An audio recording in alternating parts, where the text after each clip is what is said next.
तर सर्वप्रथम आपल्याला आपल्या क्रोम ब्राउझरवर जाऊन NPCI असे सर्च करायचे आहे।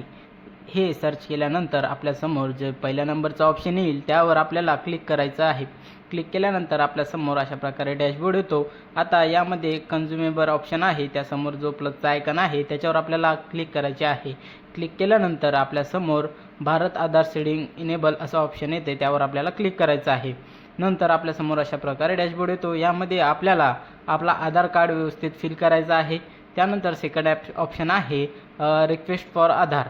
आता या आधारवर आपल्याला सीडिंग ऑप्शनला क्लिक करायचं आहे। चला तर सीडिंग आधारला क्लिक करू।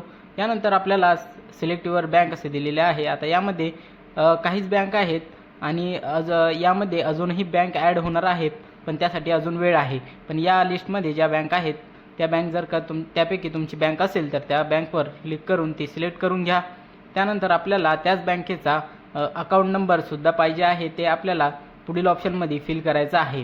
आता सीडिंग टाईप दिलेले आहेत, यामध्ये फ्रेश सीडिंग म्हणजे तुम्ही याच्या अगोदर कुठल्याही बँकेला आधार लिंक केलेलं नाही।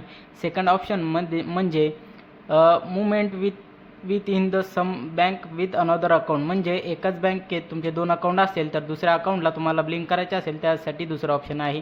आणि तिसरं ऑप्शन आहे म्हणजेच की तुम्हाला एका बँकेतून दुसऱ्या बँकेशी आधार लिंक करायचं असेल तर ते ऑप्शन आहे। तर मी तिसऱ्या ऑप्शनवर क्लिक केलं आहे। आता मी ज्या मला दुसऱ्या बँकेला आधार लिंक करायचं आहे त्या बँकेचा अकाउंट नंबर इथे टाकतो।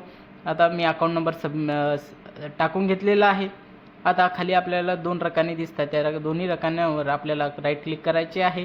राईट क्लिक करून झाल्यानंतर आपल्याला खाली कॅप्चर दिलेले आहे, हे कॅप्चर व्यवस्थित भरायचे आहे।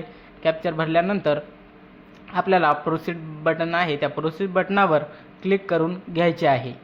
तर आपल्याला आपल्या मोबाईल नंबरवर एक OTP येतो, तो OTP आपल्याला येथे व्यवस्थित टाकून घ्यायचा आहे। OTP टाकल्यानंतर खाली सबमिट बटन दिलेले आहे, त्या सबमिट बटनावर आपल्याला क्लिक करायचे आहे।